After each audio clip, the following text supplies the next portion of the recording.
बिस्मिल्लाहिर्रहमानिर्रहीम। अस्सलामुअलैकुम। नबी करीम सल्लल्लाहु अलैहि वसल्लम पर दुरूद सलाम पढ़ते हुए अपनी वीडियो को आगाज़ करते हैं। आज का हमारा टॉपिक उस्ताद नुमान अली ख़ान के मुतालिक है। उस्ताद नुमान अली ख़ान कौन थे, ये कहाँ पैदा हुए, कहाँ रहते थे, ये सब हम आपको इस वीडियो में बताएंगे। और ये इस्लाम से दूर थे, फिर इस्लाम के नज़दीक कैसे आए, ये सब आपको इस वीडियो में पता चलेगा। मैं एक एथियस्ट था। मुझे मजहब बेमकसद नजर आता था।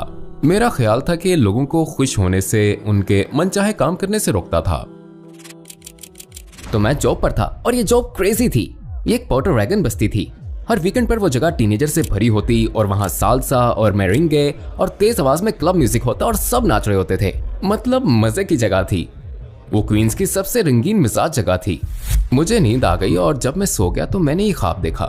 मैं बहुत वाज़े तौर पर अपनी कब्र में लेटा था। और अगर आपने वो पूल्स या टब देखे हों जिनकी साइडों से पानी निकल कर बह रहा होता है, इसी तरह कब्र की साइडों पर जैसे टूटियां खुल गई थीं और उनसे पानी की तरह आग निकल कर बह रही थी। कब्र खुली हुई थी, लिहाजा मैं ऊपर देख सकता था। और ऊपर से एक आवाज आई कि ये इसलिए है कि तुम नमाज नहीं पढ़ते, ये इसलिए है कि तुम नमाज नहीं पढ़ते।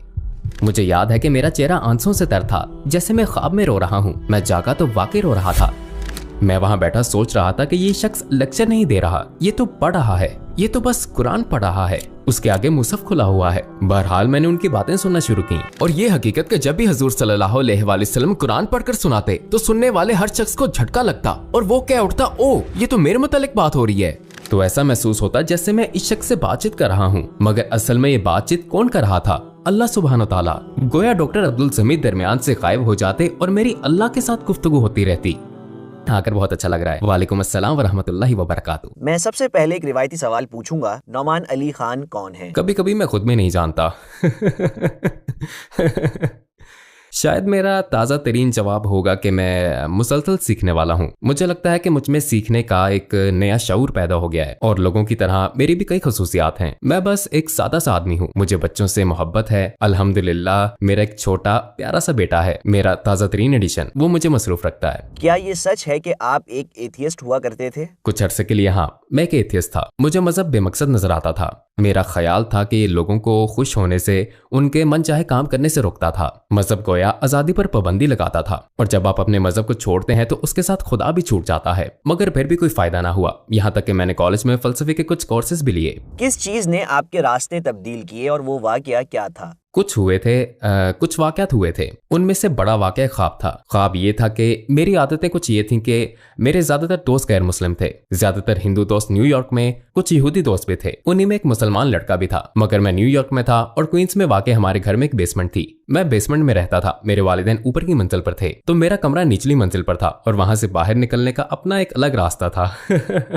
तो जब भी कोई पार्टी वगैरह होती तो मैं छुपके से निकलने में माहिर था। वहीं पुरानी मकारी के बिस्तर पर तकिए बिछाकर ऊपर कंबल डाल दिया जैसे मैं सो रहा हूँ, पंखा खुला छोड़ दिया वगैरह वगैरह। खैर, तो मैं ये सब करके पार्टी में निकल जाता था और मैं रात 2-3 बजे तक बाहर रहता था और फिर चुपके से घर में दाखिल होता। मगर मेरी चोरी पहले ही पकड़ी जा चुकी होती। मुझे कभी कभार मार भी पड़ी, मगर बहुत ज्यादा नहीं। मगर आपको पाकिस्तानी पिटाई का म्यार तो मालूम होगा, ये आपके साइनेसिस के लिए अच्छी होती है। मगर उस बार मैं साफ बच निकला। मैं वापस आया और खुश था कि मैं बच गया अथॉरिटीज से, अपने वालिदैन से। मुझे नींद आ गई और जब मैं सो गया तो मैंने ये ख्वाब देखा। मैं बहुत वाज़े तौर पर अपनी कब्र में लेटा था और अगर आपने वो पूल्स या टब देखे हों जिनकी साइडों से पानी निकल कर बह रहा होता है, उसी तरह कब्र की साइडों पर जैसे टूटियां खुल गई थीं और उनसे पानी की तरह आग निकल कर बह रही थी। कब्र खुली हुई थी, लिहाजा मैं ऊपर देख सकता था। और ऊपर से एक आवाज आई कि ये इसलिए है कि तुम नमाज नहीं पढ़ते। मुझे याद है कि मेरा चेहरा आंसुओं से तर था, जैसे मैं ख्वाब में रो रहा हूँ। मैं जागा तो वाकई रो रहा था। और फिर मुझे जितना भी वुजू याद था मैंने किया और मैंने नमाज पढ़नी शुरू कर दी। और मुझे इतना याद था कि नमाजें 5 होती हैं, मगर ये याद नहीं था कि उनमें रकतें कितनी हैं, क्योंकि आप नमाज पढ़ते ही नहीं थे। मैंने बहुत अरसे से नमाज नहीं पढ़ी थी। हम जब से वहां आए थे मैंने शायद 4 साल से कोई नमाज नहीं पढ़ी थी। वो वाहिद नमाज जो मैंने पढ़ी थी वो जुम्मे की थी, मगर वो भी स्कूल के जमाने की बात है, लिहाजा मुझे वो भी याद नहीं थी। और वो वाहिद मौका जब हम नमाज के लिए जाते थे वो छुट्टी या ईद का दिन होता था और मेरे वालिद मुझे लेकर जाते थे। इसके अलावा मैंने मस्जिद का मुंह नहीं देखा था। मुझे इस ख्वाब की तवक्को नहीं थी, मुझे इस तरह के एहसास की तवक्को नहीं थी। मगर अचानक मैंने नमाज पढ़नी शुरू कर दी और फिर मुझे याद है कि एक नमाज के सजदे में मैं बस रोए जा रहा था और फिर मैं इसी तरह सो गया और इसी हालत में जगा। और मैंने उन तमाम लड़कों के साथ वक्त गुजारना बंद कर दिया। वो कहने लगे, मसला क्या हुआ तुम्हारे साथ, तुम ऐसे क्यों हो गए हो, तुम इतने अजीब से क्यों हो गए हो। मैंने बस सबको नजरअंदाज किया और सीधा घर का रुख किया। मैं सीधा घर की जानिब चलता रहा। फिर जब सेमेस्टर खत्म हुआ तो मुझे याद है, चूंकि तब भी मैं एक स्पेनिश बस्ती में एक स्पेनिश जंक्शन बुलेवार्ड में काम कर रहा था, तो मैं जॉब पर था और ये जॉब क्रेजी थी। एक पोर्टो वैगन बस्ती थी। हर वीकेंड पर वो जगह टीनेजर से भरी होती और वहां साल्सा और मेरिंगे और तेज आवाज में क्लब म्यूजिक होता और सब नाच रहे होते थे। मतलब मजे की जगह थी। वो क्वींस की सबसे रंगीन मिजाज जगह थी और मैं कपड़ों के एक स्टोर में काम करता था। वो उन चीजों में स्पेशलाइज थे जिसे बुनियादी तौर पर हम ठग वियर कहते हैं। 90 की दिहाई में जैसे सुपर बैगी जीन्स और कार्ल कनाई के जूते पहने जाते थे, मतलब इस तरह की चीजें वो बेचते थे। और मैं स्टोर पर काम करता था और फिर जब नमाज का वक्त होता तो मैं जूतों के हिस्से में शूवेयर हाउस की तरफ भागता और जल्दी से नमाज पढ़ लेता और वापस आकर काम करना शुरू कर देता। असर होती फिर जाता, वापस आता, जाता, वापस आता। मैंने नमाजों की पाबंदी शुरू कर दी थी। मेरे साथ काम करने वाले सभी हिस्पानवी थे। वो मुझे नुमान नहीं कहते थे, अली कहते थे। मसलन, यो अली क्या कर रहे हो लड़के, तुम ये अजीब सी हरकतें क्यों कर रहे हो, यो तुम मेरी तरफ क्यों नहीं देख रहे। मुझे वजाहत करनी पड़ती कि मैं नमाज पढ़ रहा हूँ। ओ अच्छा, तुम खुदा से बात कर रहे हो। यो क्या तुम मुझसे कहकर मेरी प्रमोशन करवा दोगे, मैं तनख्वाह बढ़ाना चाहता हूँ। मतलब इस तरह। फिर उन्होंने मुझसे इस बारे में सवालात करने शुरू कर दिए। मुझे इस्लाम के बारे में कुछ भी मालूम नहीं था, मगर मेरे इलाके में मेरे दोस्त, मेरे डोमिनियंस, पोर्टो वैगन, क्यूबन दोस्त, साथी मुलाजिम, वो कहते थे कि तो मतलब मैं जहन्नुम में जा रहा हूँ। मैं कहता था कि मुझे नहीं पता। यो तुम सुअर का गोश्त नहीं खा सकते, राइट? अगर मैं भी तुम्हारे सामने खाऊं तो तुम्हें कैसा लगेगा? लिहाजा नमाज मेरी जिंदगी का हिस्सा बन गई। मगर मेरे ख्याल में मेरा इस्लाम बस यहीं तक महदूद था, सिर्फ नमाज तक। और शायद मेरी संगत बहुत बेहतर हो गई थी, या कम से कम बुरी संगत से दूर था। कॉलेज शुरू हुआ और पहले के बरक्स इस मर्तबा मेरे मुसलमान दोस्त बने। मगर मेरे जो मुसलमान दोस्त थे वो कैंपस के सबसे बड़े पार्टीबाज थे। यानी जो कुछ मैं भुगत के आया था ये उसका मुस्लिम वर्जन था, बस फर्क ये था कि ये मुसलमान थे। अब की बार एहसास जुर्म जरा कम था कि चलो ये मुसलमान तो हैं, और उनमें से कोई भी नमाजी नहीं था। मगर उन्हें मेरे नमाज पढ़ने पर कोई इतराज नहीं था। मगर इसके अलावा बाकी तमाम चीजें वही थी जो मैं पहले करता रहा था, बस अब नमाज का इजाफा था। और फिर शायद रमजान में उनमें से एक आपको दौरा कुरान में ले गया और फिर वहां से कुरान की मोहब्बत शुरू हुई। वो मुझे दौरे में ले गया था। हाँ उमर, मैं तुम्हारा नाम पुकारने लगा हूँ। उसका नाम है उमर बेग। अब लोगों को तुम्हारा पूरा नाम पता चल गया ब्रदर। ओके, मैं अभी तक उससे राब्ते में हूँ, मौत तक उससे मोहब्बत रखूंगा। उसने देखा कि मैं कुरान सीखने की भरपूर कोशिश कर रहा था। मैं अपने साथ हर वक्त यूसुफ अली का कुरानी तर्जुमा रखता था। मैं उसे पढ़ रहा था। मुझे वो इंतहाई मुश्किल लग रहा था, मगर फिर भी मैं उसे पढ़ रहा था, उस पर नोट्स लिखता था, क्योंकि मेरे पास इसके अलावा और कुछ नहीं था। फिर वो कहने लगा, तुम कुरान सीखना चाहते हो, फलां जगह एक दौरा चल रहा है, और वो उस इलाके में भी नहीं था। कहने लगा चलो वहां चलकर देखते हैं, और वो मुझे वहां ले गया। वो फ्लशिंग में था। फ्लशिंग क्वींस में एक मुस्लिम सेंटर में। ये प्रोग्राम डॉक्टर अब्दुल समी कर रहे थे। उस मस्जिद में 2 अलग अलग फ्लोर थे। एक फ्लोर पर 20 तरावी होती थी, एक्सप्रेस ट्रेन जो ज्यादातर जगहों पर होती है। तीसरा फ्लोर, ओके, हम 4 रकत पढ़ेंगे, फिर मैं आपको एक एक आयत समझाऊंगा और जो हमने पढ़ा होगा उसका तर्जमा और मुख्तसर तफसीर करूंगा। इसके बाद दोबारा 4 रकत पढ़ेंगे, फिर मैं इसकी तफसीर करूंगा। इसके बाद फिर 4 रकत और फिर तफसीर। इस तरह हम एक पारा मुकम्मल करेंगे, फिर हम अगला पारा कल करेंगे और उससे अगला पारा परसों। और वो तरावी मेरा ख्याल है रोजाना शायद 9:30 बजे से लेकर रात 1 बजे तक चला करती थी, और फिर वीकेंड्स पर पिछला सारा कवर करते थे। तो उसमें 2, 2.5 और कभी कभी 3 भी बच जाते थे, मतलब पूरी रात। मगर हमें वक्फा मिल जाता था, 45 मिनट का लेक्चर, फिर 4 रकत, घंटा लेक्चर, 4 रकत, घंटा लेक्चर, 4 रकत। और मैंने सोचा कि मैं लेक्चर नहीं सुनूंगा। मैं वहां बैठा सोच रहा था कि ये शख्स लेक्चर नहीं दे रहा, ये तो पढ़ रहा है, ये तो बस कुरान पढ़ रहा है, उसके आगे मुसहफ खुला हुआ है। बहरहाल मैंने उनकी बातें सुनना शुरू की, और उनकी सबसे शानदार मुहारत ये थी, जैसे अगर आपने मुझे लेक्चर देते सुना हो तो मैं किसी लफ्ज, किसी फिक्रे की गहराई में जाता हूँ। वो ऐसा नहीं कर रहे थे। वो आयत पढ़ते थे और फिर उस आयत का तर्जुमा करते थे। मगर जब वो आयत का तर्जुमा कर रहे होते तो वो तर्जुमा पढ़ नहीं रहे होते थे, बल्कि तर्जुमा बात करने के अंदाज में सुनाते थे। तो वो एक गुफ्तगू ही लगती थी। ऐसा नहीं लगता था कि वो पढ़ रहे हैं, वो बिल्कुल नेचुरल लगता था। और उसका असर ये था कि अगर आप 10, 15, 20 मिनट भी उन्हें सुनते तो ऐसा महसूस होता जैसे मैं इस शख्स से बातचीत कर रहा हूँ। मगर असल में बातचीत कौन कर रहा था? अल्लाह सुब्हान व तआला। गोया डॉक्टर अब्दुल समी दरमियान से गायब हो जाते और मेरी अल्लाह के साथ गुफ्तगू होती रहती, और मुझे इससे लाजवाब एहसास मिला। मैंने सोचा भी नहीं था कि कुरान ऐसा शानदार होगा, क्योंकि मैं तर्जुमा इंग्लिश में पढ़ रहा था और उससे मुझे ये एहसास बिल्कुल नहीं मिला था। और यही वो बुनियादी लम्हा था जब कुरान सिर्फ एक किताब से बढ़कर एक गुफ्तगू बन गई, और मैं इसे चिमट कर रह गया। हर रात मैं वहां जाता रहा और वो गुफ्तगू सुनाते रहे। वो मुझे पिछली किताब में देखते थे। एक दिन वो अंदर आए, उन्होंने कुछ कहा नहीं, बस मेरे कंधे को थपथपाया और गुजर गए। अस्सलाम वालेकुम, आपको देखकर अच्छा लगा। उन्होंने बस देखा मगर कुछ कहा नहीं। और फिर कमाल की बात शायद मैं किसी वीडियो में बता चुका हूँ। मैं लेक्चर के इख्तिताम पर उनके पास गया और कहा, जो आप करते हैं मैं भी करना चाहता हूँ। उन्होंने कहा, ओके, पीर के दिन आ जाओ, अरबी सीखने के लिए आ जाओ। मैंने कहा, ओके, मैं अरबी सीखूंगा। मैंने एक बार आपको कहते सुना था, मैं सर से लेकर पैर तक कुरान की मोहब्बत में डूब चुका हूँ। कुरान के किस पहलू ने आपको ये कहने पर मजबूर किया? एक पहलू तो ये है कि इसने किस तरह मेरी गिरहों को खोला। मसलन मजहब के बारे में मेरे क्या ख्यालात थे, मैं खुदा के बारे में क्या सोचता था, मैं मकसद हयात के मुतालिक क्या सोचता था। इसने सबसे पर्दा उठा दिया। अगरचे मेरा इस्लाम से कुछ रब्त हो गया, मगर कुरान से पहले मेरे जहन में ग्रेजुएशन करने और मुलाजमत पाने के अलावा कुछ न था। हालांकि मैं मुलाजमत कर रहा था, मगर करियर में तरक्की पाना चाहता था। शादी, पैसा, बचत, कार, घर, मेरे जहन में ये सब चीजें थी। मैं मुसलसल इसी मुतालिक सोचता रहता था, अपने वालिदैन के लिए बाइसे फख्र बनना। और फिर कुरान मेरा हमसफर बना, जिसने बताया, हाँ ये सब चीजें अच्छी हैं मगर ये बहुत छोटी हैं। जैसे आपकी दुनिया क्यों इतनी छोटी है, यही आपकी हकीकत है। आपको किसी बहुत बड़ी चीज के लिए पैदा किया गया था और अचानक मेरी दुनिया बड़ी हो गई क्योंकि मैं कुरान की बात सुन रहा था। मुझे लगा कि मैं खुद को कितना छोटा बनाकर रख रहा था। गोया उसने मुझे छोटी सोच से आजाद कर दिया। और इसके साथ जो एक और चीज मिली, मुझे तो ये भी नहीं पता कि वो कैसी आई, मगर इतना जरूर मालूम है कि वो सिर्फ कुरान की वजह से आई। एतमाद। मैं हाई स्कूल में सबसे खामोश बच्चा था। लोगों को मालूम ही नहीं था कि मेरी आवाज कैसी है। मैं एक शर्मीला इंसान था। मैं पब्लिक स्पीकिंग क्लास में तकरीबन फेल हो गया था।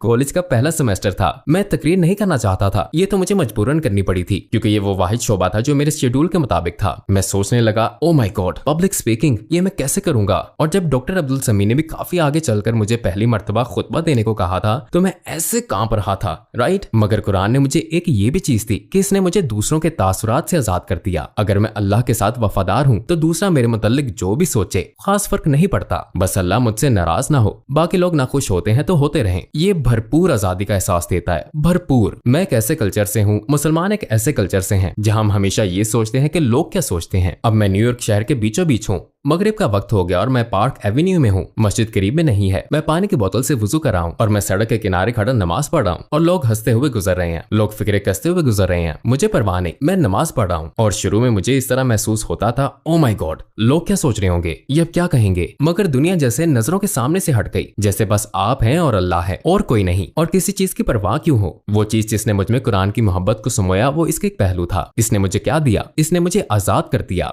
दूसरी चीज जिसने मुझ में कुरान की मोहब्बत भर दी वो कुरान का ये पहलू था कि जैसे मैं कुरान को नहीं पढ़ रहा था बल्कि कुरान मुझे पढ़ रहा था। जैसे अल्लाह खुद मुझसे बात कर रहा है। मैं इतना अहम क्यों हूँ कि अल्लाह मुझसे खुद बात करेगा और मुझे ये एहसास दिलाए कि वो खुद मुझसे बात कर रहा है। मैं तो कुछ भी नहीं हूँ, ना मुझ में एतमाद है, ना तो मैं मशहूर हूँ, ना ही कामयाब हूँ। फिर अल्लाह मुझसे क्यों बात करेगा, मैं उसके लिए अहम क्यों हूँ। मुझे ऐसा लगा जैसे अल्लाह ने मुझसे इस अंदाज में बात करके, कुरान में इस तरह बात करके मुझे बहुत अहमियत दी है। तो ये चीज बैक वक्त आजिज़ी भी देती है और फख्र भी। सुभान अल्लाह। आपने बताया कि आप फुल टाइम स्कूल जा रहे थे, फुल टाइम काम कर रहे थे, मगर फिर भी अरबी सीखने के लिए वक्त निकाल पाए। ये आपके लिए कैसे मुमकिन हुआ? इसकी वजह डॉक्टर समी थे। मैंने कुरान की बातों पर उनमें एहसास उजागर होते देखा था और फिर उन्होंने मुझ में कुरान की बातों का एहसास उजागर कर दिया। और मैं सोचता कि मुझे उन्हीं जैसा एहसास खुद में पैदा करना होगा। मैं इस रब्त और ताल्लुक को जाहिर नहीं कर सकता और मैं इन पर डिपेंडेंट नहीं रह सकता। मसलन इस किताब से उन्हें ये सब कैसे हासिल होता है। और मुझे अंदाजा हुआ चूंकि मैं पहले ही तर्जमा पढ़ते हुए मुश्किल से गुजर चुका था, लिहाजा मुझे बराह रास्त इसे समझना होगा।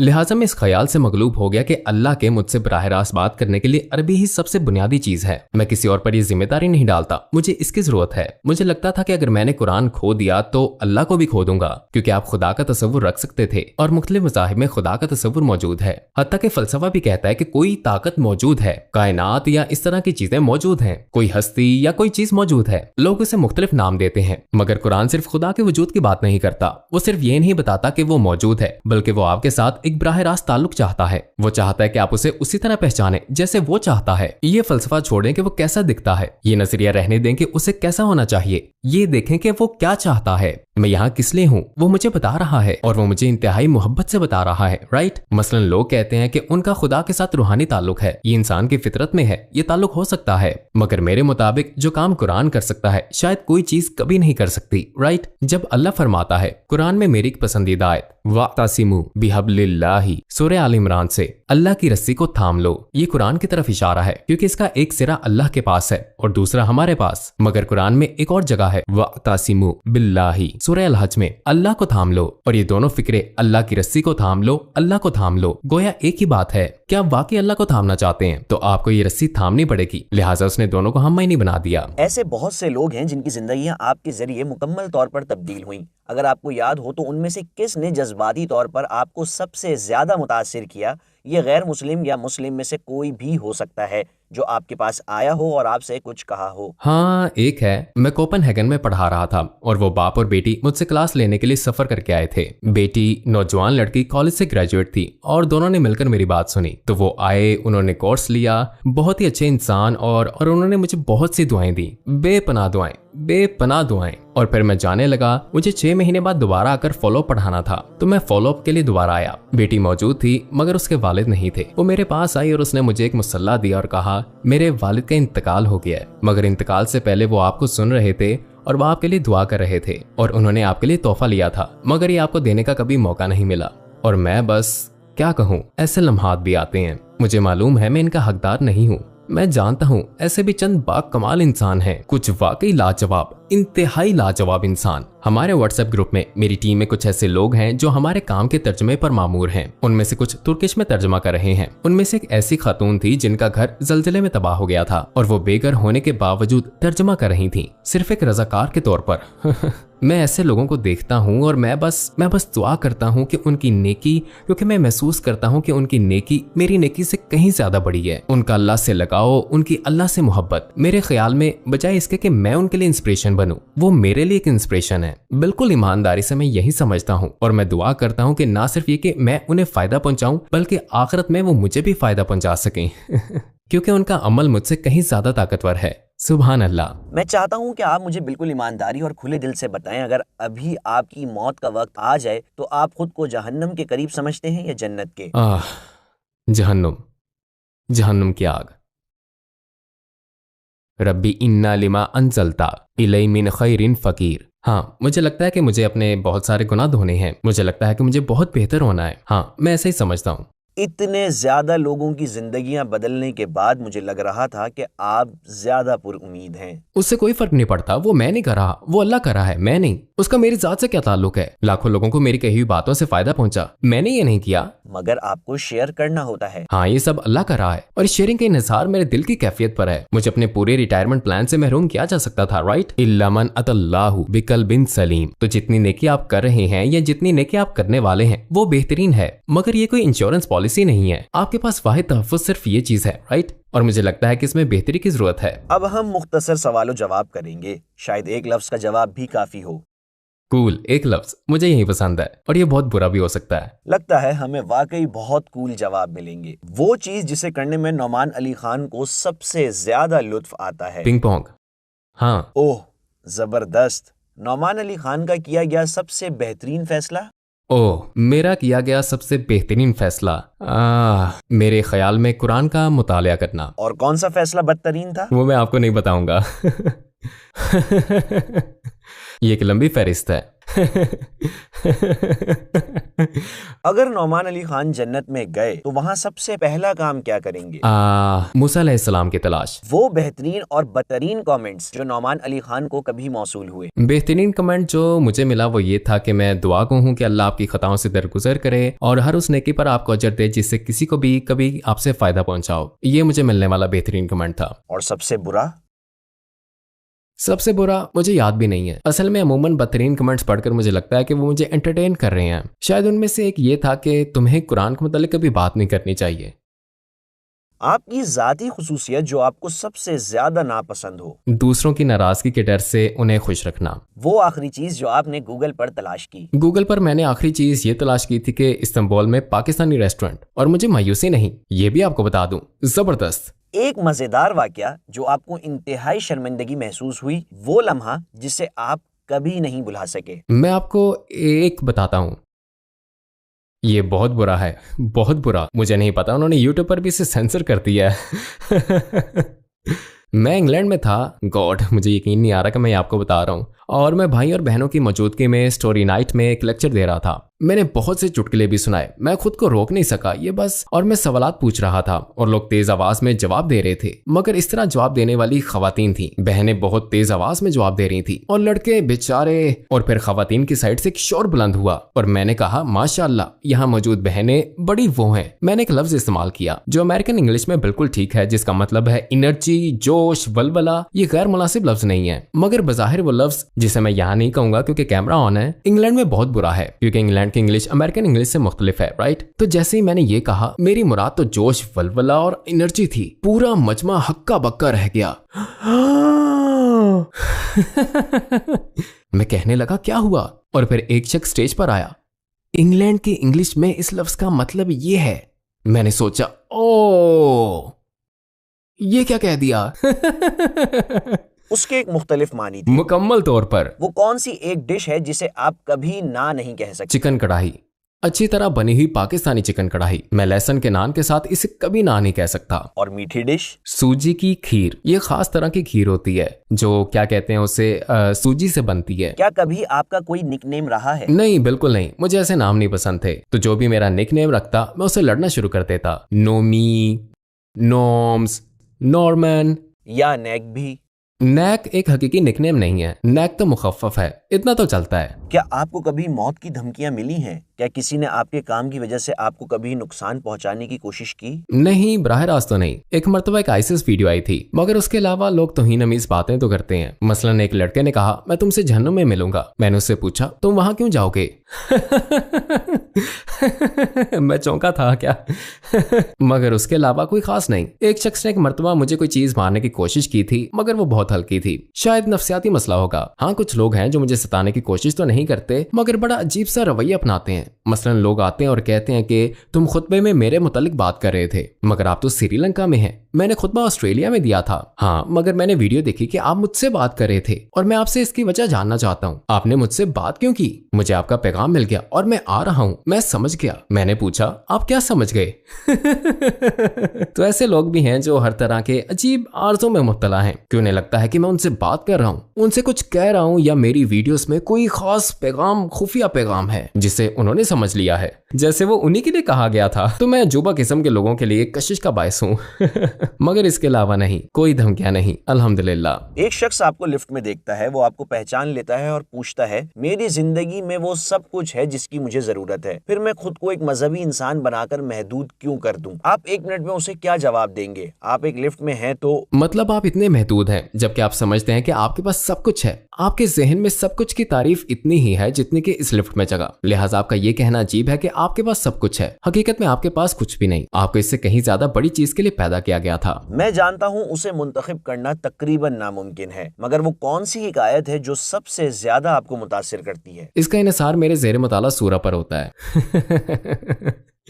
आजकल मैं सूरह मुरसलात का मुताला कर रहा हूँ और अल्लाह ने फरमाया अलम नजअलिल अर्दा किफाता अहयाअन व अमवाता वजअलना फीहा रवासिया शामिखातिन व अस्कैनाकुम माअन फुराता। क्या हमने जमीन को किफात नहीं बनाया? किफात यानी बदलती, हरकत करती चीज और ढकने वाली भी। अल्लाह फरमा रहा है क्या हमने दुनिया ऐसी नहीं बनाई जो हमेशा बदलती रहती है? सियासत बदल रही है, ताकतें बदल रही हैं, मुआशरे बदल रहे हैं, हिजरतें हो रही हैं। अहयाअन व अमवाता, मुआशरे जिंदा होते हैं और मुआशरे मर भी जाते हैं। और अल्लाह ने फरमाया जअलना फीहा रवासिया, हमने पहाड़ों को गाड़ा, राइट। शामिखातिन, ऊंचे ऊंचे पहाड़। मौशरती बदलाव का इनसे क्या ताल्लुक है? आपको मालूम है कि जुग्राफियाई सियासत का सारा ताल्लुक ही पहाड़ों से है। पहाड़ों ने ही एक कौम को दूसरी कौम पर चढ़ाई से रोक रखा है। पहाड़ी सिलसिलों ने कुदरती दिफाई मोर्चे बना रखे हैं। पहाड़ी सिलसिलों ने मखसूस सल्तनतों की पेशकदमी को जारी रहने से रोका है। आज दुनिया का जो नक्शा नजर आ रहा है वो पहाड़ों की वजह से ही है। वजअलना फीहा रवासिया शामिखातिन, मसलन रूस की तहजीब को अपने पीछे अंटार्कटिक का कुदरती तहफ्फुज हासिल है,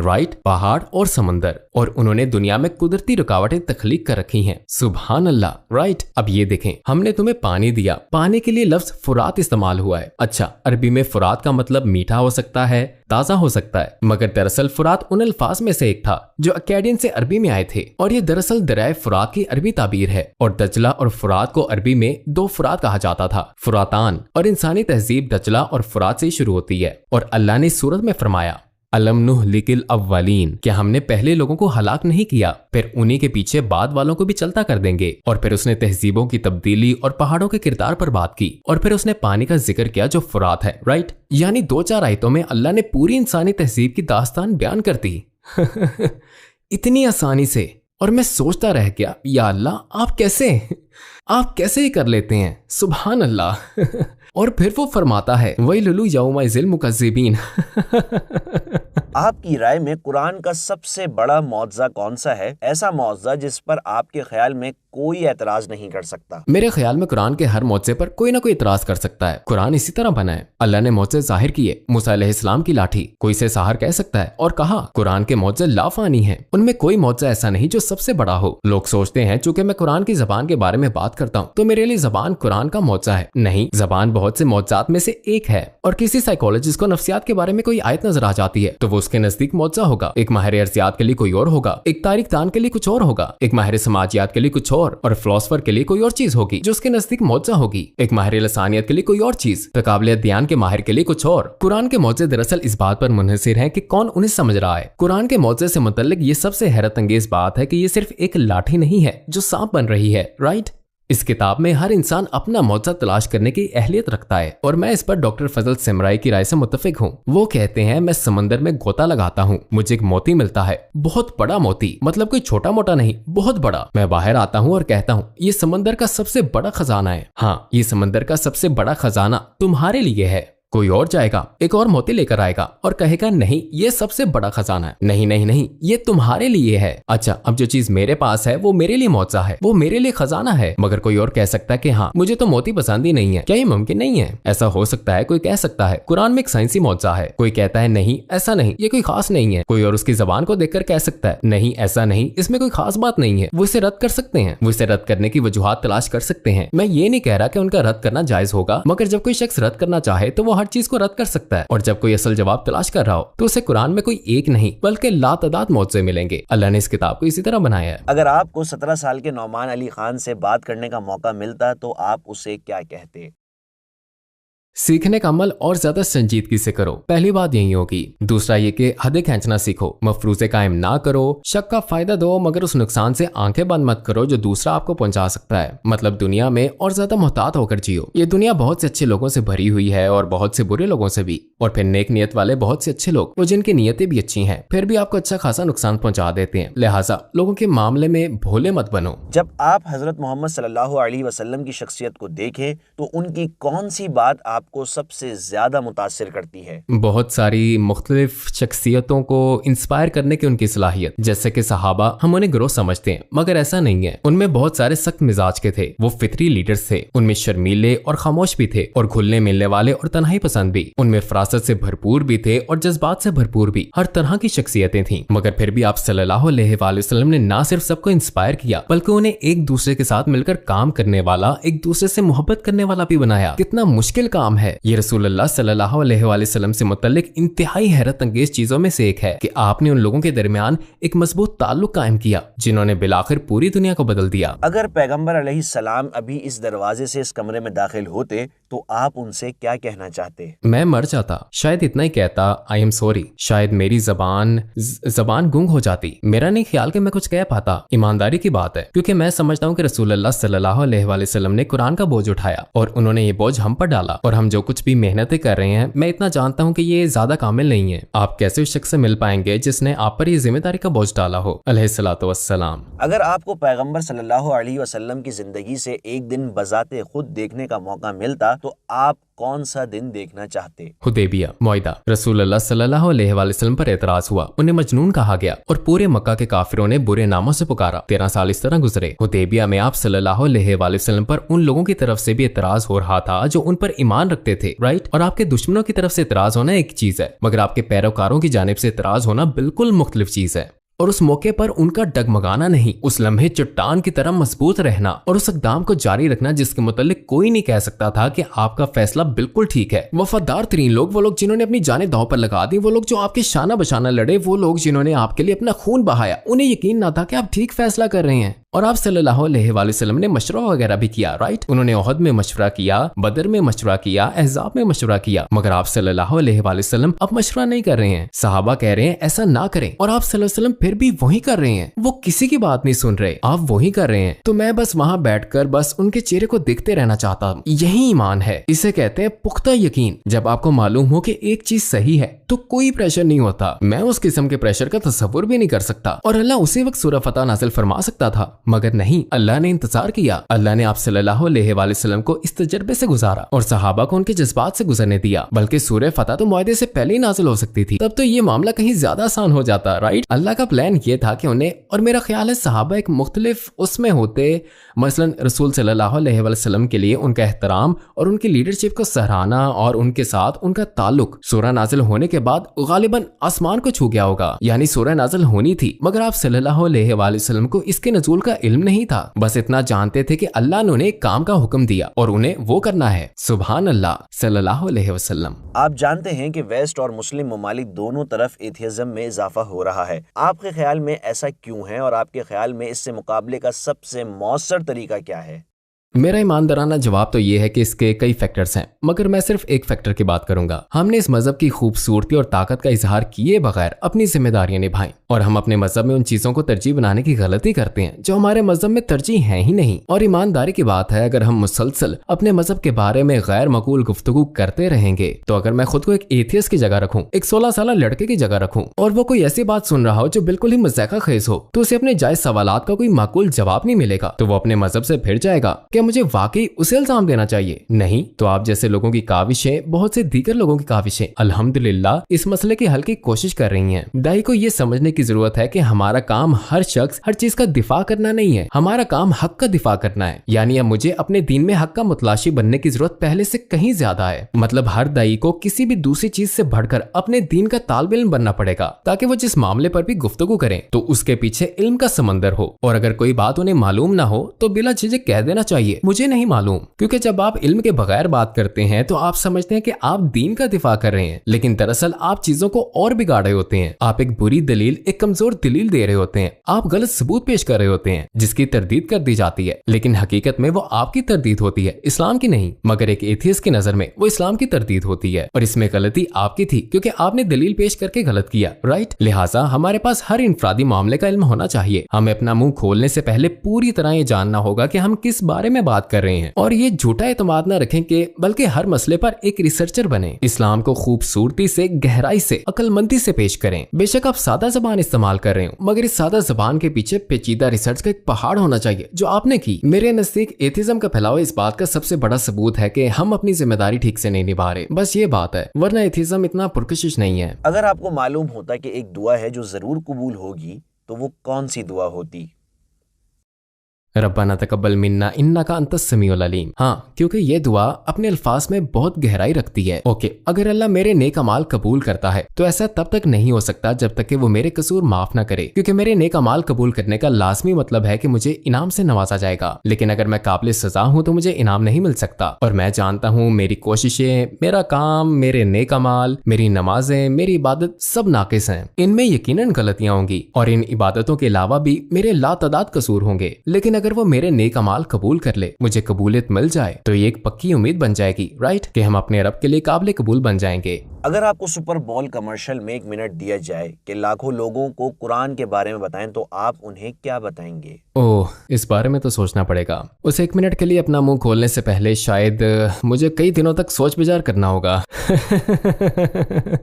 मगर मुख्तसरन, क्योंकि ये सुपर बाउल है और शायद अमेरिका भी इसे देख रहा होगा, लिहाजा मैं आदम और जीसस के निजात दहिंदा होने की बात करूंगा, क्योंकि ये ईसाई अकीदे के 2 बुनियादी हिस्से हैं। और मैं कहता कि आपको मालूम है कि कुरान जीसस और आदम और शैतान के मुतालिक बात करता है, और ये बाइबल के बारे में वो बातें बताता है जो आप नहीं जानते। मैं इससे ज्यादा कहता क्योंकि मेरे पास सिर्फ 1 मिनट होगा, मगर मैं उन किस्सों के बारे में बहुत सोचो विचार करता और उनमें से ऐसी चीजें मुंतखब करता जो मैं अमेरिकी ईसाई ऑडियंस के सामने पेश कर सकूं। एक चीज जो फौरन मेरे दिमाग में आ रही है वो ये कि आदम को मुलामत नहीं किया गया था और उन्हें जमीन पर बतौर सजा नहीं भेजा गया था। वो नाउमीद नहीं थे और आप भी नाउमीद ना हो। मैं आपको बता सकता हूँ कि कैसे। इस बारे में मेरे पास एक इजाफी सवाल होगा, मगर इसका जवाब शायद मुख्तसर होगा। आपके ख्याल में वो कौन सी सबसे बड़ी ज़हनी रुकावट जो 2.3 बिलियन ईसाइयों को इस्लाम कबूल करने से रोक रही है, जिस पर गौर करना चाहिए? ये रुकावट ट्रिनिटी नहीं है बल्कि गुनाहों की बख्शिश का अकीदा है। गुनाहों की बख्शिश का नजरिया दरअसल ईसाईयत में एक तस्वुर है। उन्होंने इसे इस अंदाज में पेश करके एक खास तस्वुर बना लिया है। हम अमूमन समझते हैं कि कुरान ईसाईयत के खिलाफ जाता है। ये बिला सोचे समझे कई बात है। कुरान ईसाईयत के सिर्फ उन तस्वुरात को रद्द करता है जिनकी गलत तशरीह की गई थी। मुझे मालूम है इसमें 2 मिनट लग जाएंगे, मुझे 2 मिनट दीजिए। कुरान में एक लफ्ज है मुशरिकून और एक लफ्ज अहले किताब भी है, मगर हमें मालूम है कि अहले किताब भी मुशरिकून है, राइट? तो फिर उन्हें भी मुशरिकून ही ना कह दिया जाता? क्यों?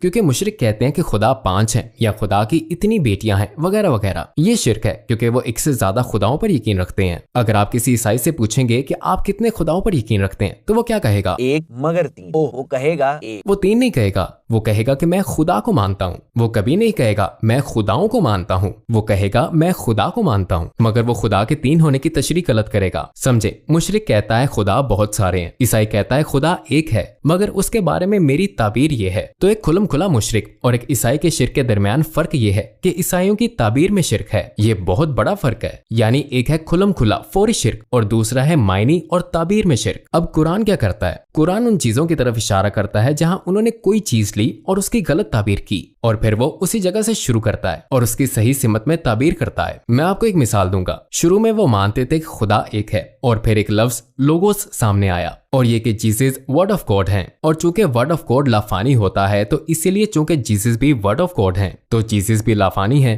तो लोगोस की मंतक ये है, राइट? अच्छा, लोगोस के लिए अरबी लफ्ज क्या है? कलीमा, राइट? क्या कुरान ने ईसा अलैहिस्सलाम को कलीमा कहा? हाँ, ये उनके पूरे नजरिए का नुक्ता आगाज है और कुरान ने इसे इस्तेमाल किया। ये तो खतरनाक बात है। मगर फिर अल्लाह ने फरमाया नहीं, बल्कि कलीमा अल्लाह तो बस कुन फयकून है। तो इस लफ्ज को लफानी और इतना कुछ बनाने की बजाय इस लफ्ज के सिर्फ ये मायने बताए गए कि जब खुदा कोई कलीमा कहता है तो वो कलीमा वजूद में आ जाता है। लिहाजा कलीमा लफानी हस्ती और खुदा के जिस्म का हिस्सा वगैरह वगैरह बनने के बजाय एक मौजज़ा बन गया। अल्लाह ने उसी लोगोस को लिया और उसकी ताबीर को दुरुस्त कर दिया, और अल्लाह यही काम बार बार करता है। अल्लाह ने वर्जिन मैरी के मामले में भी यही किया, जीसस के मामले में ये किया, आदम के मामले में ये किया। ईसाईयत को मुकम्मल तौर पर रद्द करने के बजाय उसने सिर्फ मुनहरिफ होने वाली तमाम बातें ली और खूबसूरती के साथ उन्हें सही सिमत दिखा दी, इंतहाई खूबसूरत अंदाज में। अगर आप ईसाई नजरिए का मुताला करें और फिर आप ये मुताला करें कि कुरान किस तरह ये काम करता है तो आप हैरान रह जाएंगे। मैंने आदम अलैहिस्सलाम के किस्से का मुताला किया था, ओल्ड टेस्टामेंट में आदम अलैहिस्सलाम के किस्से का, ओल्ड टेस्टामेंट की ईसाई ताबीर में आदम अलैहिस्सलाम के किस्से का,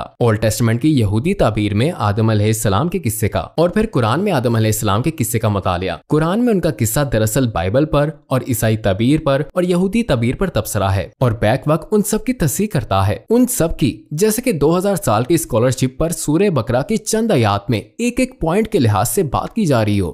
वाकई हैरत अंगेज। मतलब अगर मैं आपको मिसालें देने लगूं तो बहुत वक्त बीत जाएगा, मगर चूंकि ईसाई दुनिया ने कुरान को नहीं समझा, लिहाजा हमारा दावा होना चाहिए कि दरअसल दोस्तों आप लोगों ने बाइबल को नहीं समझा क्योंकि आपने कुरान को नहीं समझा। चलें हम आपको शुरू से पूरी बाइबल समझाते हैं। ईसाइयों के लिए मेरा दावा दरअसल ये होगा। आए चले बाइबल के बारे में बात करें। आपके वक्त का बहुत शुक्रिया और आपके साथ मुलाकात हमारे लिए वाकई सादत की बात थी। अल्हम्दुलिल्लाह, ये सादत तो मेरे लिए थी और अल्लाह आपकी आमीन, और आप सबकी भी। अल्लाह हमारी आखिरी सांस तक हमसे अपने दीन की, अपने कुरान की आमीन खिदमत आमीन। करता रहे। अल्लाह हमारी खताओं का नजरअंदाज करे। आमीन।